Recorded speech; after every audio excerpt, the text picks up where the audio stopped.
बुद्धि पूर्णिमा वह दिन है जब सिद्धार्थ गौतम का जन्म हुआ, जब उन्होंने बोधगया में ज्ञान प्राप्त किया और जब उन्होंने कुशीनगर में महापरिनिर्वाण प्राप्त किया।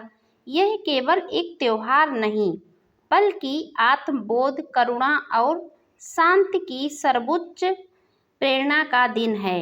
यह कथा उन्हीं 3 घटनाओं को एक सूत्र में पिरोकर एक ऐसे व्यक्ति की यात्रा का वर्णन करती है जो अंधकार से प्रकाश की ओर बढ़ा और फिर पूरी दुनिया के लिए प्रकाश बन गया।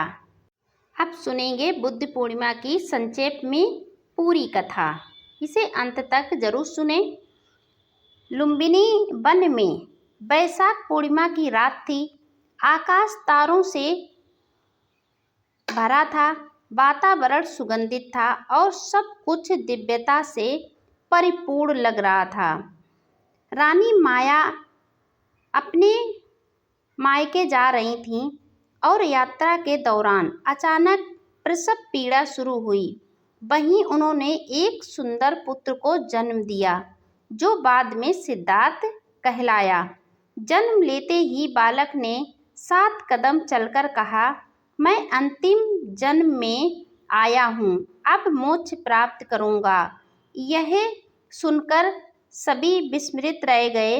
ज्योतिषों ने भविष्यवाणी की, यह बालक या तो चक्रवर्ती सम्राट बनेगा या सन्यासी बनकर संसार का कल्याण करेगा।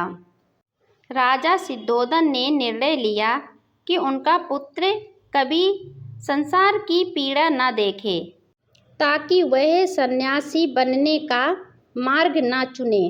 लेकिन विधि को कुछ और ही मंजूर था। सिद्धार्थ राजमहल में बड़े हुए, जहाँ केवल सुंदरता, ऐश्वर्य और सुख था। उन्हें विवाह के बंधन में बांध दिया गया। उनका पुत्र राहुल हुआ और राजा को लगा कि अब संन्यास की कोई संभावना नहीं रही। पर एक दिन सिद्धार्थ ने नगर भ्रमण की अनुमति मांगी। वहां उन्होंने 4 दृश्यों को देखा, एक वृद्ध व्यक्ति, एक रोगी, एक शव और एक सन्यासी। यह 4 दृश्य उनके जीवन का मोड़ बन गए। उन्होंने सोचा, यदि सबको रोग, वृद्धावस्था और मृत्यु से गुजरना है तो यह जीवन क्या है? क्या कोई ऐसा मार्ग नहीं जिससे इन दुखों से मुक्ति मिले? यहीं से भीतर एक आग जल उठी। एक रात सिद्धार्थ अपने पुत्र और पत्नी को सोते हुए छोड़कर निकल पड़े। यह एक अत्यंत कठिन निर्णय था, लेकिन आत्मा की पुकार और संसार के कल्याण की भावना ने उन्हें रुकने नहीं दिया। थोड़े कंथक और सारथी चिन्ना के साथ वे जंगल पहुँचे। वहीं उन्होंने राजसी वस्त्रों को त्याग कर सन्यासी का वेश धारण किया। यहीं से सिद्धार्थ का जन्म हुआ, एक साधक जो सत्य की खोज में निकला था। 6 वर्षों तक सिद्धार्थ ने कठोर तप किया। शारीरिक हड्डियों का ढांचा बन गया, लेकिन आत्मज्ञान की झलक नहीं मिली। तब उन्होंने समझा, अति संयम भी उतना ही व्यर्थ है जितना अति भोग। उन्होंने मध्य मार्ग को अपनाया, न अति भोग न अति तप। बोधगया के बोधि वृक्ष के नीचे उन्होंने प्रण किया, जब तक ज्ञान नहीं प्राप्त होता मैं यहाँ से नहीं उठूंगा। एक रात्रि वैशाख पूर्णिमा की सिद्धार्थ ध्यान में बैठे थे। पहले प्रहर में उन्होंने अपने पूर्व जन्मों को देखा। दूसरे प्रहर में उन्होंने समस्त जीवों के जन्म मरण को समझा। तीसरे प्रहर में उन्होंने दुख का कारण, दुख की निवृत्ति और दुख की ओर ले जाने वाले मार्ग को जाना। प्रभात होते हुए सिद्धार्थ बुद्ध बन चुके थे, अर्थात बोध प्राप्त व्यक्ति, जागृत आत्मा।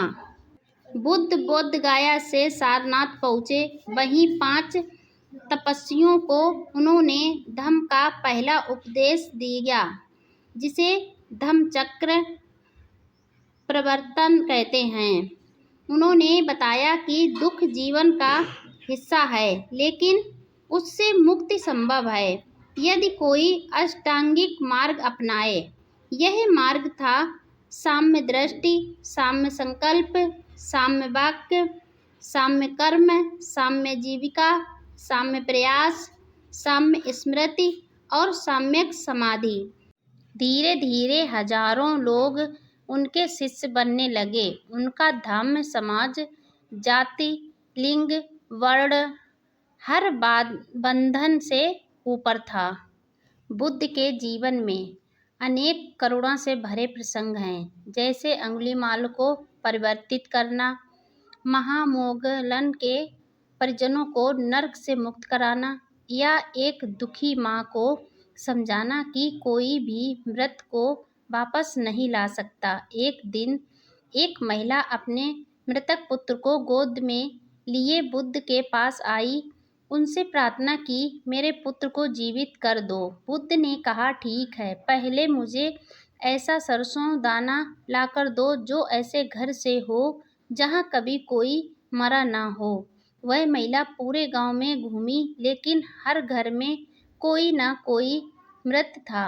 अतः वह समझ गई मृत्यु अपरिहार्य है, और यही समझ उसे शांति दे गई। बुद्ध ने कुशीनगर में अंतिम सांस ली।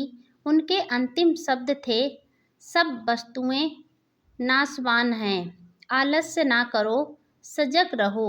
यह वैशाख पूर्णिमा की ही रात थी जिस दिन जन्म, ज्ञान और अब निवारण हुआ।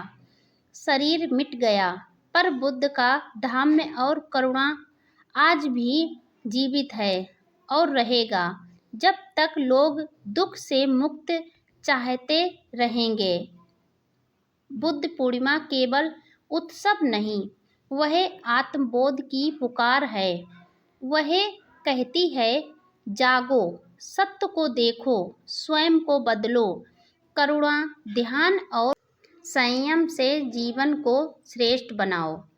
आज जब हम बाहरी चमक धमक और अंधविश्वासों से भरे समाज में जी रहे हैं, बुद्ध की शिक्षाएं एक दीपक की तरह हैं। उनकी कहानी हमें यह सिखाती है, दुख से भागो मत, उसे समझो, जीवन में संतुलन रखो, मध्यम मार्ग अपनाओ, स्वयं को जागो।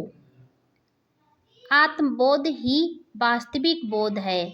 दूसरों के प्रति करुणा रखो, यहीं से मुक्ति का द्वार खुलता है। वीडियो लाइक, शेयर, कमेंट करें। अगर आप मेरे चैनल पर पहली बार आए हैं तो चैनल को सब्सक्राइब करके बेल आइकन ज़रूर प्रेस कर दें, जिससे मेरा आने वाला हर एक वीडियो आपको समय पर मिलता रहे।